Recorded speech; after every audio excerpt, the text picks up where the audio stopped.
Hello students. तो आज हम लोग चैप्टर थर्ड जो कि जेंडर रिलीजन एंड कास्ट है। सिर्फ ये सोशोलॉजी का इम्पोर्टेंट चैप्टर नहीं है। पॉलिटिकल साइंस के मुताबिक ये तीनों चीज़ें हमारी डेमोक्रेसी और इलेक्शन इलेक्शन को पूरी तरह से कंट्रोल करता है। क्या करता है? कंट्रोल करता है। आज का वीडियो जो है, जो आज ये वीडियो है पूरा, इस वीडियो में हम देखेंगे इस वीडियो में हम देखेंगे कि कैसे जेंडर, रिलीजन और कास्ट कास्ट वोट बैंक को प्रभाव करता है। मतलब कैसे वोट बैंक को इम्पैक्ट या अफेक्ट करता है, एक्सेट्रा वगैरह। सोचो अगर हमारी कंट्री में वोट बैंक का कॉन्सेप्ट ही ना हो, मतलब हमारी कंट्री में वोट बैंक का अगर कॉन्सेप्ट ना हो, तो इलेक्शन कैसा दिखेगा, या है तो कैसा दिख रहा है। तो चाहे वो जेंडर हो, धर्म हो या जाति हो, पॉलिटिक्स को इन्फ्लुएंस करती है, और बदले में पॉलिटिक्स उन्हें कैसे बदल देती है। चलिए इस चलिए इस इंटरेस्टिंग फैक्ट को डिकोड करने का ट्राई करते हैं। फर्स्ट है gender and politics. Gender division is a form of hierarchical social division. ठीक है, सोसाइटी का डिवीजन है। इसका डिवीजन है, सोसाइटी का division that exist everywhere. Everywhere मतलब ऐसा नहीं है सिर्फ इंडिया में, अदर कंट्री में भी ये प्रेजेंस है। Unlike other division, it is often misunderstood as a being natural और biological, where it is actually shaped by societal stereotypes, roles and exceptions. ठीक है, हम क्या देख रहे हैं, क्या टॉपिक क्या है? Gender and politics. क्या है? जेंडर और पॉलिटिक्स। मतलब जेंडर मतलब मेल, फीमेल। ठीक है, इसका पॉलिटिक्स में कैसे प्रभाव पड़ता है, या क्या इम्पोर्टेंस रखता है जेंडर खुद का अब पॉलिटिक्स में। तो पहला जो है क्या है? Sexual division of labour, sorry, sexual division of labour. मतलब, और दूसरा है patriarchy. Sexual division of layer का मतलब क्या हुआ, लेबर का मतलब क्या हुआ? सेक्सुअल डिवीजन का मतलब कुछ काम है, जैसे आप लोग ने सुना होगा, कुछ काम सिर्फ मेल को प्रेफर किया जाता है, फीमेल को नहीं। कुछ काम में फीमेल को प्रेफर किया जाता है, वो भी अब, पहले तो नहीं, अब मेल को नहीं। ठीक है, ये डिवीज़न बनाया हुआ है कि कुछ काम फीमेल ही करेंगे, कुछ काम मेल ही करेंगे। ये system which women are expected to handle all unpaid work inside the household. जैसे घर का काम, सपोज मम्मी जो भी काम करती है हम लोगों की, सो क्या है, कुछ सैलरी मिलता है? नहीं मिलता है। Cooking, cleaning etcetera, when men takes care of income generating outside. इस तरह का क्या है कि जो मेल होते हैं वो कमा के लाना है, और फिर फीमेल जो है घर का काम करना है, जो कि उसका कोई पेड वर्क नहीं है, वो मतलब कोई पैसा नहीं मिलेगा। अब इसका सेकंड क्या है? पेट्रियार्की मतलब क्या हुआ? जैसे हम लोग देखते आ रहे हैं कि घर में ग्रैंडफादर, मतलब दादाजी, ठीक है, ग्रैंडफादर जो भी कहते थे वो पापा, मम्मी, ऐसे करके फॉलो करना पड़ता था। मतलब उनका वो हेड होते थे घर के। उसी तरह जब ग्रैंडफादर के बाद हमारे फादर, वो हेड है फैमिली के। मतलब rule by father, father not mother, not mother, father के द्वारा रूल करना। क्या है? एक social structure that values main more, giving them authority and power over women, resulting in marginalisation.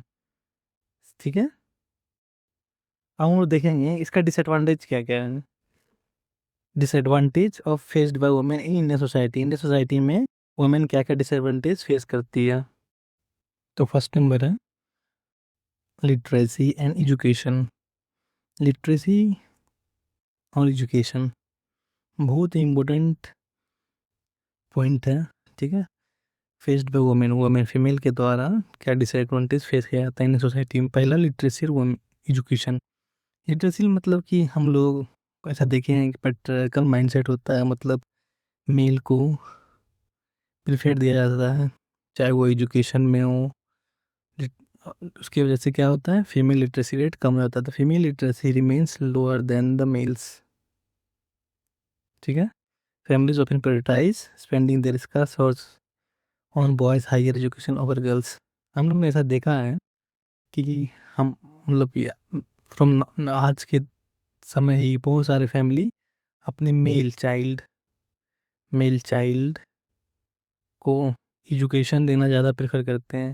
क्यों? क्योंकि वो सोचते हैं कि फ्यूचर में वही तो उसका सहारा बनेंगे, ना कि फीमेल को वो पढ़ाते हैं। क्योंकि उनको लगता है ऐसा फीमेल का तो शादी हो जाएगा, मैरिड हो जाएगी तो वो उनके घर चली जाएगी, उनका इनकम उनके पास होगा, एक्सेट्रा एक्सेट्रा। बट ये पेट्रियार्कल माइंडसेट है, ये गलत है। ठीक है, ऐसा नहीं होना चाहिए, ये डिसएडवांटेज है। सेकेंड है unpaid underpaid labor. Despite working long average hour than men, a large portion of women domestic work is unpaid and recognized under the Equal Act 1970. Pay disparities persist across multiple fields. ये एक point है। Third number क्या है, declining child sex ratio. मतलब sex ratio का मतलब क्या होता है यहाँ पे कि 1000 में number of male and number of female, मतलब 1000 में कितना मेल है और कितना फीमेल है। क्या हो रहा है, deep rooted societal preference sons has historically led to sex selective abortion drastically skewing child sex. अब देखिए इस तरह से होगा तो क्या होगा, अगर पेरेंट्स को मालूम चल जाएगा कि उसके उसका जो बेबी होने वाला है या जो मतलब कि उसका जो चाइल्ड होने वाला है वो मेल है या फीमेल है, इससे क्या बढ़ेगा, एबॉर्शन बढ़ेगा और सेक्स रेशियो बहुत ज़्यादा डिफरेंस हो जाएगा, मतलब पर 1000 में 800 फीमेल ही होगी। तो ये बहुत बड़ा डिसएडवांटेज है हम लोगों के लिए। ये जो फिगर दिया हुआ है बहुत इंपॉर्टेंट फिगर है। ठीक है, क्या है, पॉलिटिकल रिप्रेजेंटेशन डिस्पैरिटी, मतलब इंडिया में टोटल पार्लियामेंट में 85% मेल है। अगर सपोज 100 पीपल पार्लियामेंट में है, ठीक है, 100 पीपल अगर पार्लियामेंट में, तो उसमें 85 कौन है, मेन है, और 15 और 10 और 15 क्या है, फीमेल है, वोमेन है। और जो कि 33% ऑफ रिजर्वेशन गोल है उसको अभी फुलफिल नहीं करता है। हम लोगों ने बात किया कि ये मतलब literacy, education, unpaid, underpaid, declining child sex ratio etcetera etcetera problem है। तो प्रॉब्लम तो है, बट इसका सॉल्यूशन क्या हो सकता है? सॉल्यूशन क्या है टू कॉम्बैट दिस, मतलब सॉल्यूशन कहाँ, इसको मतलब ये प्रॉब्लम का सॉल्यूशन क्या है, illegal 1/3 reservation for women in local government bodies. मतलब लीगली 1/3 रिजर्वेशन वोमेन के लिए लाया जाए लोकल सेल्फ गवर्नमेंट में। Similarly historical change have since been passed higher legislature via Nari Shakti वंदन अधिनियम। मतलब उनके द्वारा उनको अपलिफ्ट करने के लिए कुछ न्यू स्कीम और कुछ मतलब मेन रूट से कनेक्टिविटी, मतलब मेन पॉलिटिकल पॉलिटिकल डोमेन में कनेक्टिविटी के लिए ज़रूरी है। सेकेंड है रिलीजियन, कम्युनलिज्म एंड पॉलिटिक्स। ठीक है, बहुत इंटरेस्टिंग है, पढ़ेंगे। Unlike gender, religion differences highly visible in public spheres. Religion's diversity itself is not harmful. However, using religion as a tool for political fragmentation creates communalism. ये बहुत ही important line है और बहुत ही इम्पोर्टेंट अच्छे से एक्सप्लेनेशन है, इसको यूज़ कर सकते हैं हम लोग कहीं भी आंसर लिखने के टाइम। कॉम्युनल पॉलिटिक्स क्या आता है, this occurs when religion is presented as primary basis of solution. It stems से flawed belief that followers of one religion share identical fundamental interest. Why people with different religion cannot peacefully coexist within the same nation. ठीक है, third है कि forms of the communication. Communism कितने तरह के communism होते हैं। पहला है everyday belief, common pleasure, religious stereotype, subconscious belief, superiority, on faith on over, everyday belief, vegetarian dominance. ठीक है, जैसे एक्स पार्टी जीत रहा है तो वो मतलब वो डोमिनेट करेगा, ऐसा ऐसा वाला। पॉलिटिकल मोबिलाइजेशन, मतलब सिंबल के द्वारा, ये मतलब अपने रिलीजन के अकॉर्डिंग, और सिंबल के द्वारा, रैली के टाइम उसके कोई कॉन्सेप्ट के द्वारा, या उसके कोई गॉड से रिलेटेड कोई मोटिवेशन के द्वारा, एक्सेट्रा एक्सेट्रा यूज़ करके पब्लिक पॉलिटिकल मोबिलाइजेशन किया जाता है। कम्युनिकल वायलेंस, मतलब most extreme and destructive manifestation, community rights, targeted classes and massacres, मतलब two reason one, reason two में कोई जो चीज़ बैन है, मतलब प्रोहिबिटेड है इसके रीजन वन के लिए, वो रीजन टू के द्वारा, मतलब किसी तरह से दो रिलीजन को भड़काना और झगड़ा करवा देना, ये भी एक पार्ट है इसका, forms of communalism in politics का। थर्ड है secular state. Secular state solution. अब हम लोग बात करें सेक्युलर स्टेट का मतलब क्या होता है। देखिए सिंपल सा मीनिंग है, सेक्युलर का मतलब हम लोग का कंट्री क्या है, सेक्युलर स्टेट है। सेक्युलर, सेक्युलर जब कहते हैं तो कॉन्स्टिट्यूशन में ऐसा लिखा गया है, सेक्युलर का मतलब ही वही होता है। क्या होता है, सेक्युलर का मतलब होता है कि जो स्टेट है, स्टेट बोले तो कंट्री, जो भी कंट्री है, मतलब सपोज इंडिया, इंडिया के केस में ले तो इंडिया सेक्युलर स्टेट है। क्या है, सेक्युलर, सेक्युलर स्टेट है।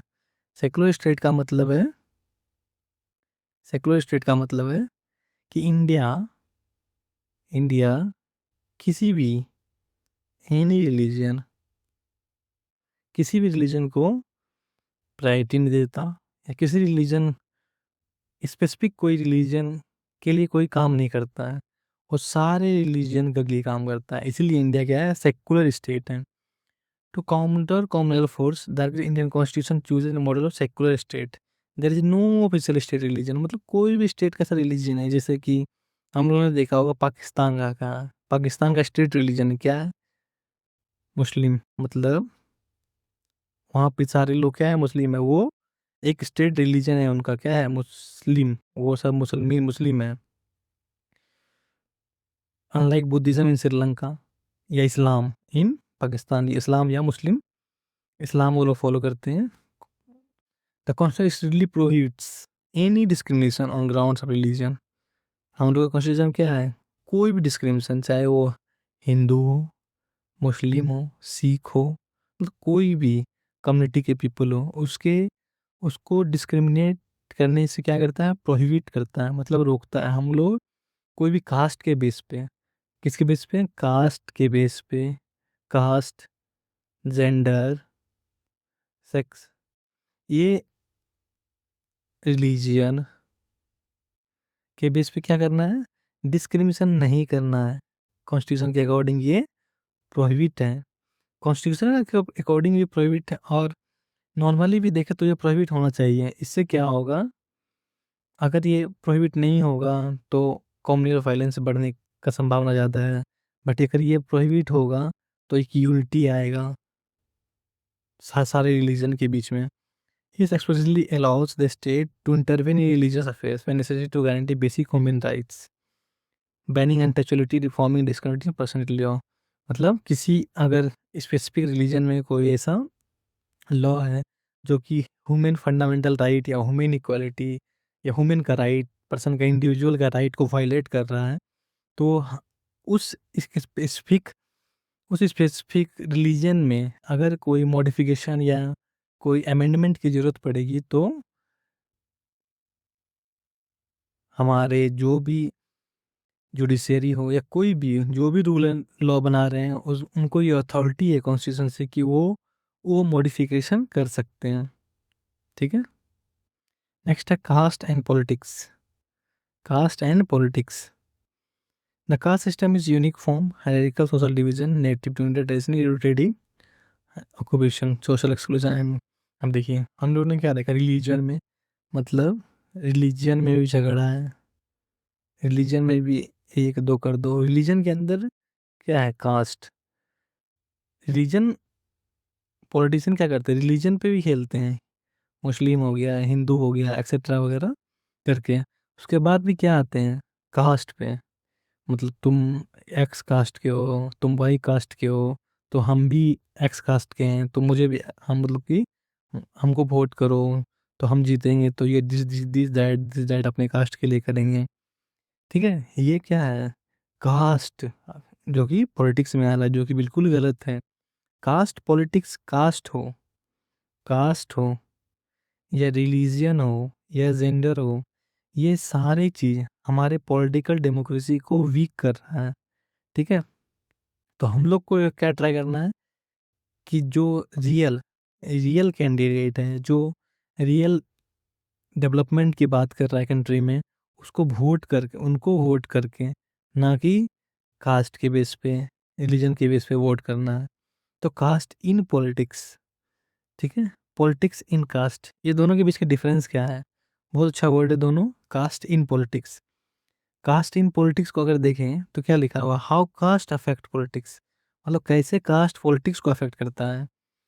When choosing candidate, political parties carefully consider the caste demographic constituency to maximise votes. Suppose कोई एक कॉन्स्टिट्यूंसी है, ठीक है, उस कॉन्स्टिट्यूंसी में अगर 100 मेंबर है जो कि वोट करने वाले हैं, तो 100 मेंबर में सपोज 95 या 90 जो पॉपुलेशन है वो किसी स्पेसिफिक कास्ट से आते हैं, ठीक है, एक्स कास्ट से आते हैं। तो वहाँ पे क्या होगा? कोई एक्स कास्ट के पर्सन इलेक्शन लड़ेंगे, उनको सारा वोट मिलेगा। क्यों मिलेगा? क्योंकि कास्ट के बेसिस पे। ठीक है, इस तरह से अफेक्ट करता है। Parties quality specific vote bank, consistent institutional banking.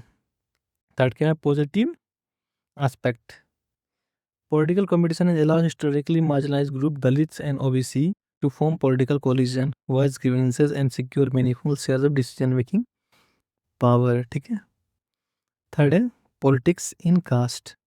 Politics in caste का मतलब क्या होता है? How politics affects cast.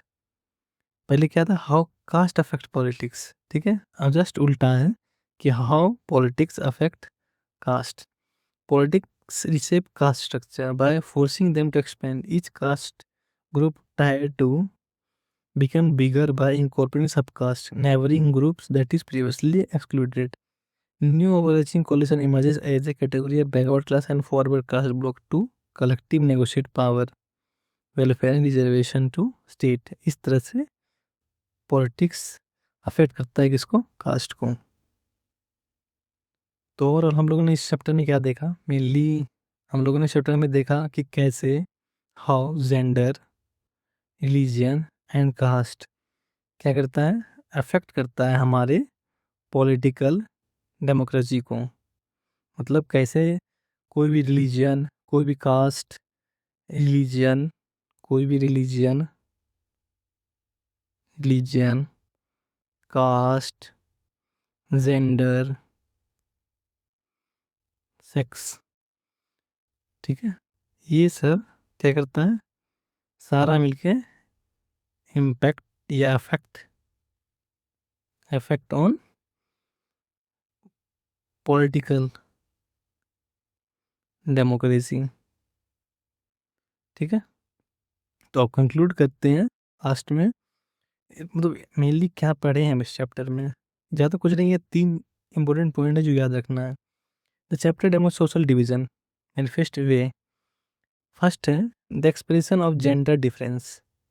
Gender difference highly healthy necessary to uplift marginal segment of population, पहला पढ़ दें। दूसरा क्या है? To mobilize religious turn deeply industrial take communal marginal root. Caste politics मतलब डुअल नेचर का होता है, dignity, equality, affirmation etcetera etcetera हम लोगों ने पढ़ा। तो इससे सिंपल सा एक चीज़ करना है, सीखना है कि कोई भी कास्ट हो, कास्ट या रिलीजियन के बेस पे वोट नहीं होना चाहिए। वोट क्या होना चाहिए? उसके वर्क पे, डेवलपमेंट पे, किस तरह सोसाइटी को डेवलप किया जा रहा है, उस डेवलपमेंट को ध्यान में रखते हुए हम लोगों को वोटिंग करना चाहिए। और डिमांड, हम लोगों को क्या डिमांड है, कौन से पार्टी या कौन से नेता, कौन से मंत्री ऐसा है जो हमारे डिमांड को फुलफ़िल कर पाएँगे और हमारे एरिया को डेवलप कर पाएँगे, उसके अकॉर्डिंग हमें वोट बैंक करना चाहिए। ना कि हम लोग का जो रिलीजन है, उस रिलीजन को देख के या कास्ट को देख के, सपोज़ एक्स पर्सन मेरे कास्ट का है या एक्स पर्सन मेरे रिलीजन का है, इसलिए हम उसको वोट कर रहे हैं। अगर इस तरह से ही हम लोग वोट करते रहेंगे, तो फ्यूचर में क्या होगा कि कोई भी रिस्पॉन्सिबिलिटी, अकाउंटेबिलिटी हमारे पॉलिटिशियन के द्वारा नहीं होगा, ठीक है? क्योंकि वो उनको पता है कि वोट बैंक उनके कास्ट का खुद लोग हैं। तो हम लोगों को अपना जो वॉइस है, अपना जो आवाज़ है, अपने प्रतिनिधि मतलब अपने जो नेता होते हैं, आपके कॉन्स्टिट्यूशन के जो विधायक हैं या एमपी है या एमएलए एक्सेट्रा, उनसे सवाल करना होगा और उनको वोट करने से पहले सोचना होगा क्या डेवलपमेंट किए हैं वो, क्या एक्सेट्रा एक्सेट्रा सारे डायमेंशन में सोचना है। ठीक है? Thank you.